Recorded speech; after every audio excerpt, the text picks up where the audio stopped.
Hello, and welcome to part one of my Laws of War Let's Play. I'll be doing this right after Eastwind. I figured I was thinking of doing other scenarios before it, but I figured Remnants of War, uh, the Laws of War DLC is my favorite piece of content in Arma 3. Basically, like single player wise, it's not as long as Eastwind, obviously, but I think quality wise, it's definitely like the best piece of content, story with story and um, partially gameplay, but we'll get into that. Let's get started.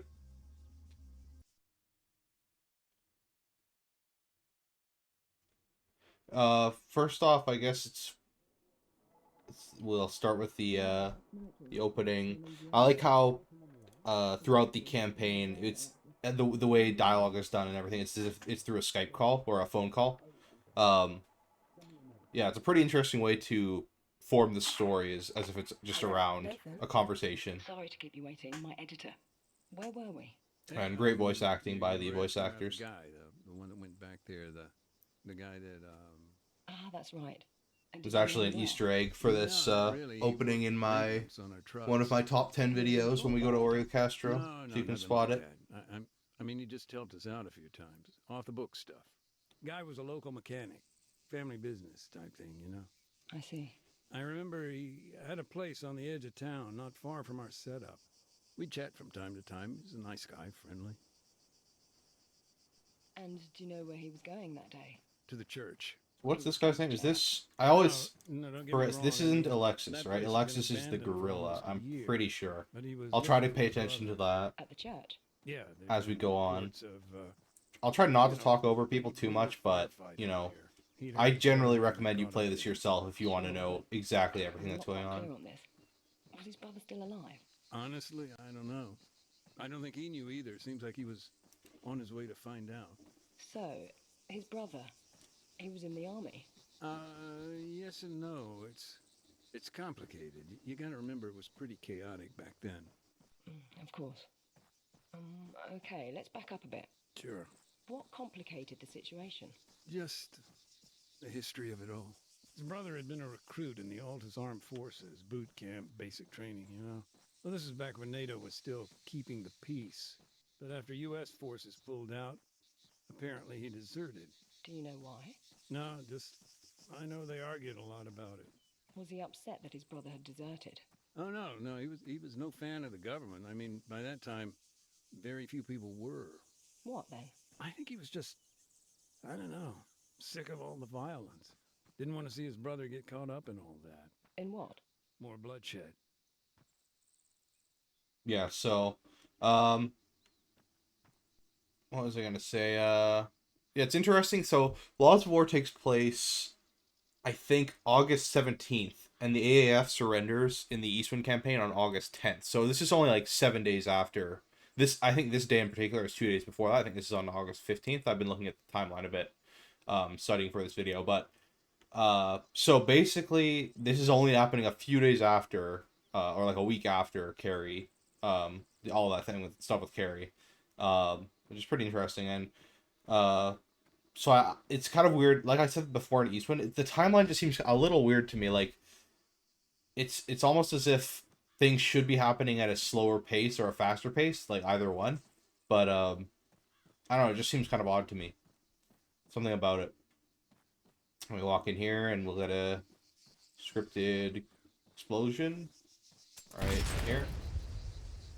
Yeah, rest in peace. Hell of a way to start the scenario.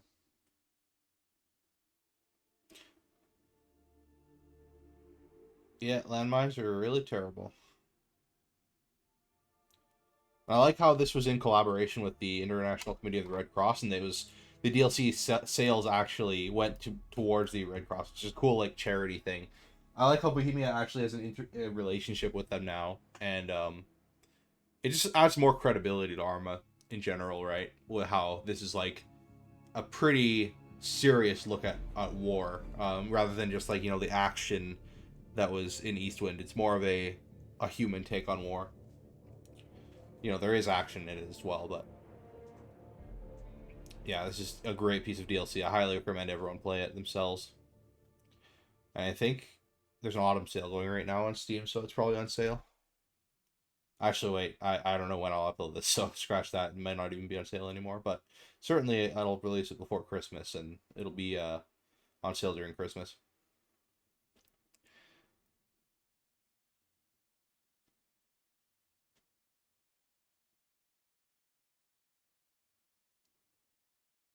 I think I'll release these parts. I'll answer the call, I guess.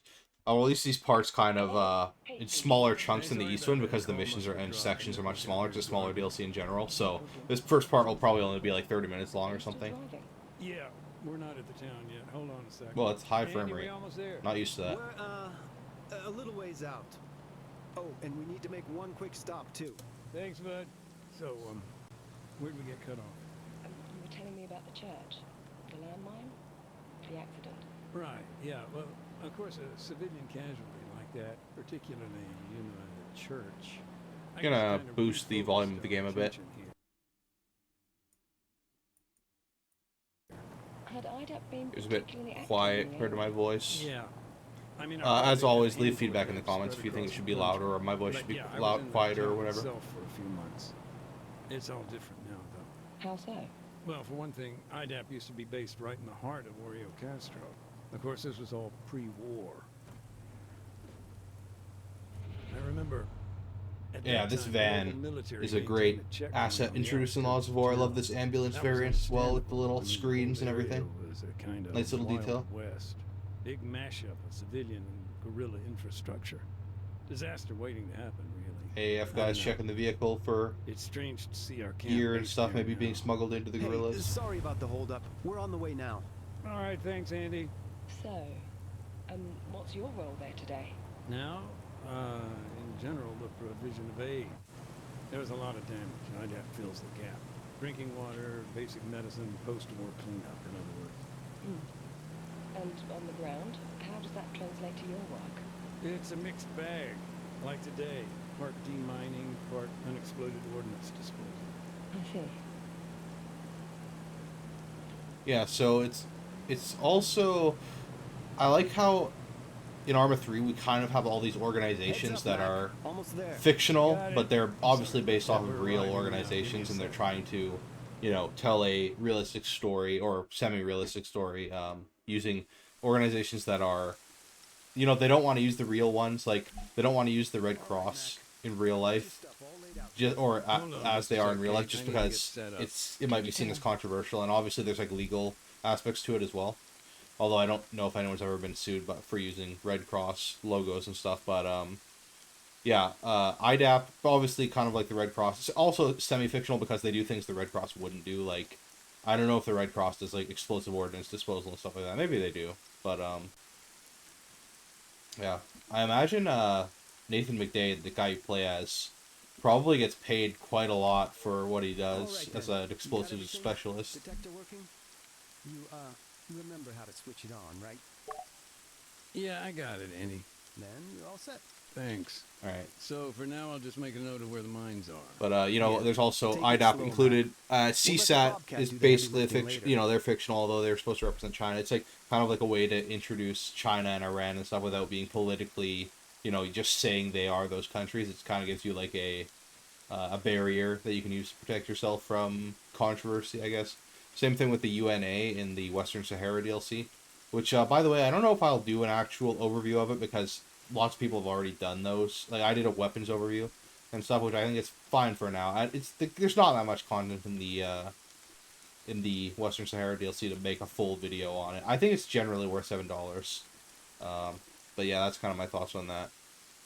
And NATO itself is kind of a fictional organization in this because, like, why they aren't just called the U.S. Army is strange, but it's almost as if, yeah, we're just using NATO as a catch-all term just because it allows us to have U.S. soldiers in it without saying they are U.S. soldiers. Almost like I said, it's almost like a barrier for criticism, just calling them NATO instead of the U.S., which I'm fine with generally. It's a little weird because in real life you don't call them like NATO forces unless there's an actual coalition. Like you would just call them the U.S. forces.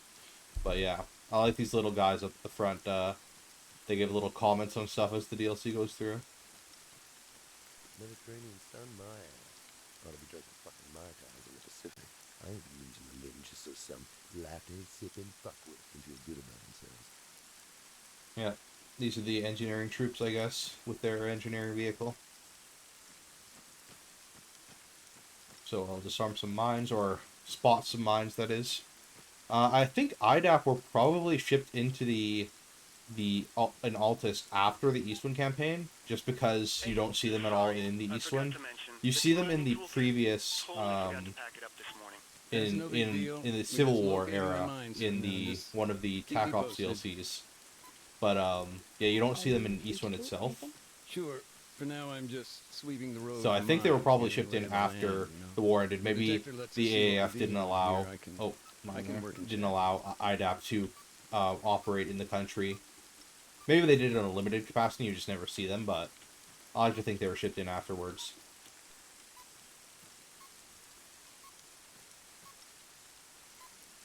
Marking all the mines. Gotta be careful about those bouncing mines. Those things will fuck you up, like those ones right there, bouncing ones. The ones that you have to step on are pretty easy to avoid, but the Question. bouncing ones are What very happens when you do dangerous. find a landmine? Ordinarily, we disarm it, but today, small oversight, we haven't got all our gear right now. Oh, it's on the way, I hope. Yeah, it's all good. It's almost like a nice little slice of life, this DLC.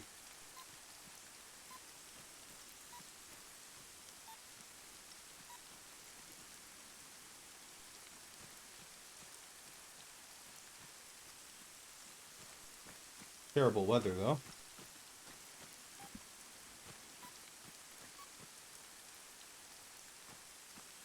Mark up the thing.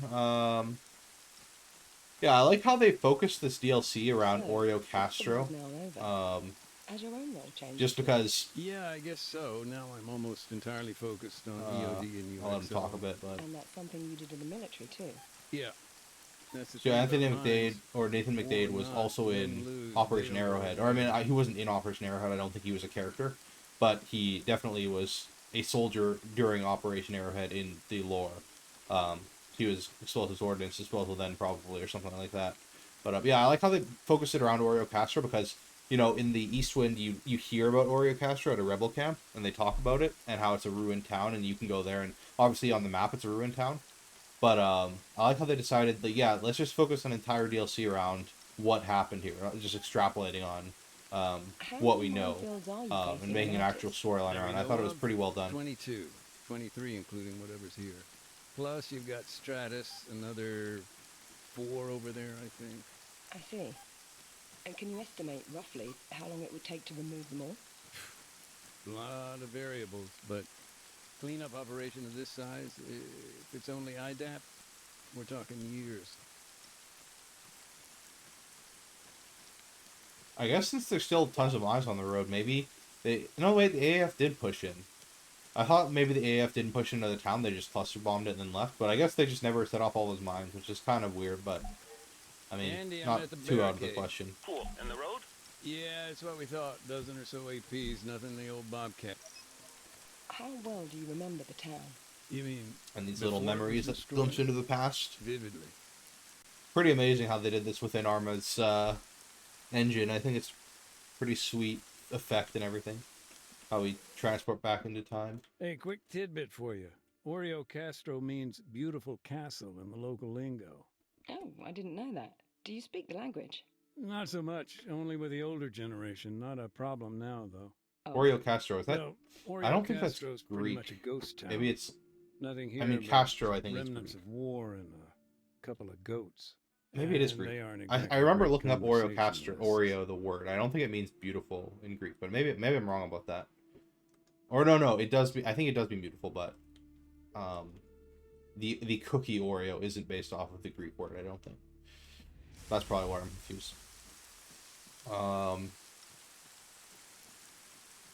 Yeah, Oreo Castro. It's kind of like a micro scale town. Like the events that take place in Lots of War don't really make too much sense to have happened in a town this small, but it just kind of works just because Arma 3 it generally has a weird scale to it. Because not just like map scale, but like, you know, how you're fighting as like a squad in a battlefield, but in real life, you know, there would be way more soldiers on the battlefield. There'd be way more cooperation. It's just like it's necessarily because it's a video game with limitations. It's scaled differently than in real life, right? It still tries to be There was a realistic, beautiful oak but tree here once, 300 years old. Folks used it as a meeting spot. They'd pin notes for one another on the trunk. right there you see Geekas right there. And that's actually a character in Arma 3 Eastwind where I think they mention him by name as like one of your FIA soldiers, Geekas. And so I wonder if that's actually him. That could be him, or it could just be, you know, one of the names they use. It might not mean anything, but I like to think that the Geekas mentioned on this um, is one of the gorillas that you fight with in Eastwind. I'd have aid work. Try to read these things, but they're pretty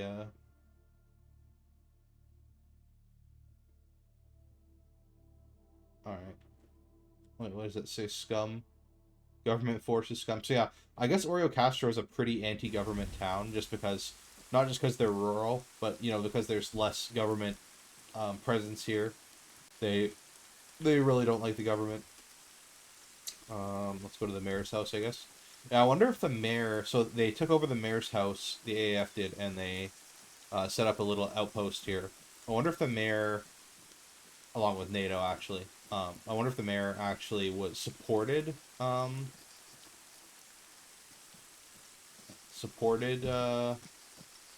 AAF, or if he was just kind of forced to do it. I bet he begrudgingly did it, but, you know, seeing as his townsfolk don't like him, wouldn't be surprised if he wasn't really a fan of them either. The people here, they didn't have much love for their army. Why do you think that is? History, I guess. This place never supported the military takeover.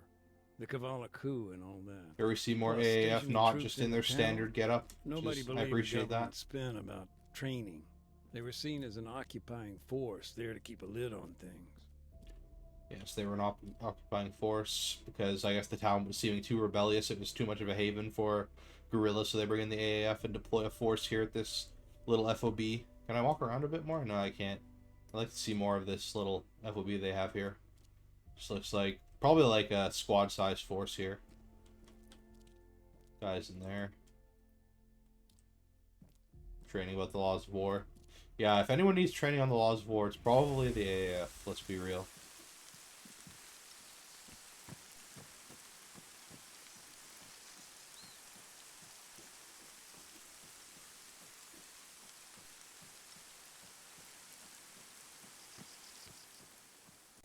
In here, I think there's a little...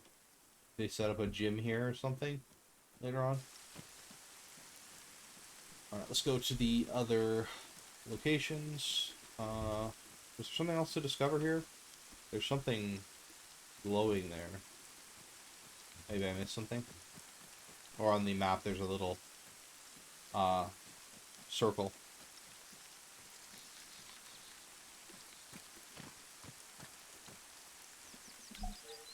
Huh. Yeah, if the I got town's a blocked door locked, so here. we gotta get the NATO guys up here to kick in some NATO doors. still hasn't gotten its ass into gear. I can make some calls, but I'll come back later.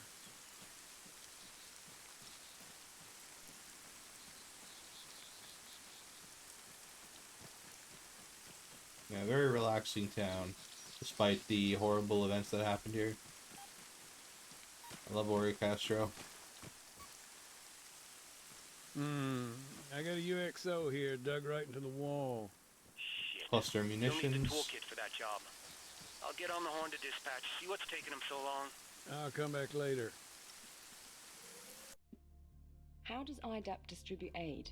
It's a big logistical operation. Oh, yeah. As the name suggests, we're Oh, an is Ellis international actually talking as organization. he, We don't leave the oh, that's a paperwork. bad neck crane. Supplies come in from all over Europe, end Yeah. up at our depot in the Netherlands. And they're shipped out from there. Mm-hmm. And the Worldwide, DLC was actually developed in the ground Netherlands, convoys so they make made up the last IDAP leg be of the a journey. Netherlands-based Though sometimes organization. we rely on helilifts and air Although it's, you know, international organization, as the name implies, international development aid project or something like that. But you know, their headquarters at least is in Netherlands. And I think the Art of War DLC takes place in Netherlands as well, and that's kind of like, it's like an art exhibition on the laws of war, so that makes sense. Yeah, Arma lore is very I like it a lot. I like reading about it and discovering more about it. It's just kind of a, I think it's underrated, but maybe not so much underrated because I think in the past few like years, the community has had a lot more appreciation for vanilla Arma 3 and Arma 3 lore and stuff like that than in the past. Like I think at the that's the first Peacekeeper thing. I'll stop the part when we are about to do that, but I'll explore the town a bit some more. But yeah, I think the community generally appreciates Arma 3 vanilla lore and stuff more than they used to. Like when it initially came out, even I'll admit I was guilty of it myself. I was like very dismissive of vanilla Arma 3. I just wanted like, you know, modern warfare stuff, but I appreciate the near future setting much more now. Oh, here we go. Love a Nikos reference here. There he is. There's the man himself, Nikos. Everyone there is pretty busy, you know, covering the peace talks. At AAN? Yeah. It's quite hectic, yes. We're flying out a team, actually. Should be on the ground in the next few days. This might be the mayor, maybe? Any insider info? Well, it seems likely Nikos Panagopoulos will be the new president. Really? That ex-guerrilla? Hell, Colonel Acantero's days must really be numbered. That's his beta outfit, I think. Like from the Arma 3 beta or alpha, was it? I don't remember.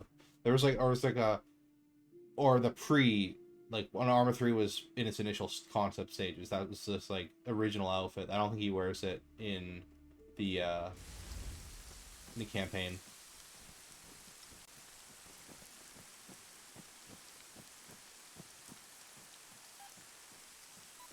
UXO in the armory. What a mess. Loose rubble everywhere. You up at the armory, Mac?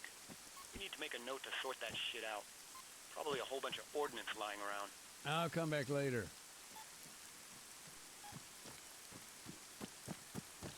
There's a little ghost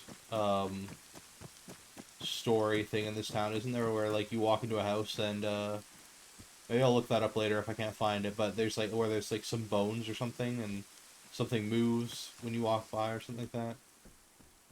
Maybe it's not. I think it's in the house in the town more. Not in this house. But yeah, where things will move around.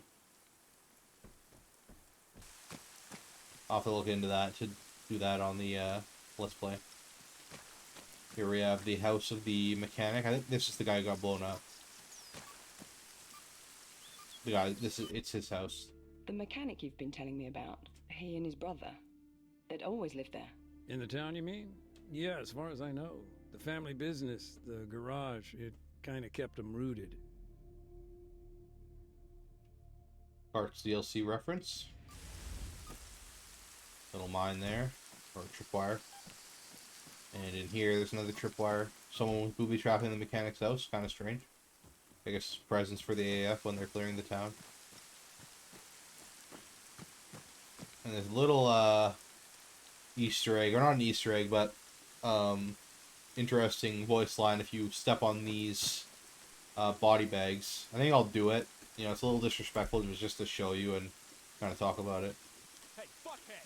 You want to watch where you're walking? That's a nice little detail. Yeah, sorry guys, I didn't mean to walk on your buddy's corpse. So this little skirmish that happened at the church, it was NATO Special Forces or NATO What's the deal with the church? Forces, at least, maybe not Special Forces, Sorry, Mac. No dice.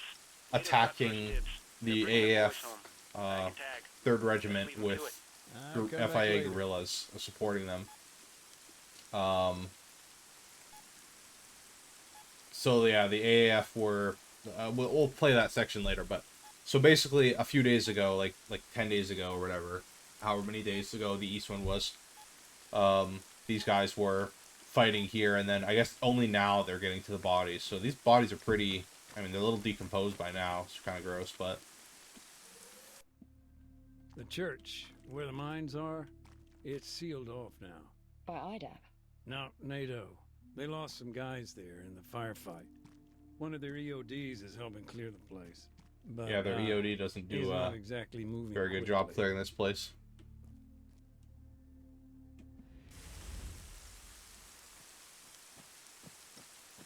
Alright, I think that's all we can discover for now, all the memories that are unlocked at this point. So we'll go over to the NATO thing, and then I'll end the part.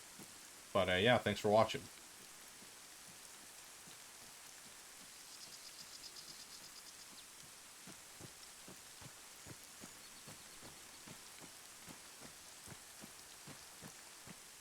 Part 2 will be, you know, whenever it comes out. Maybe like a few days to a week later, probably. Alright, yeah, thanks for watching. We'll do the Peacekeeper next.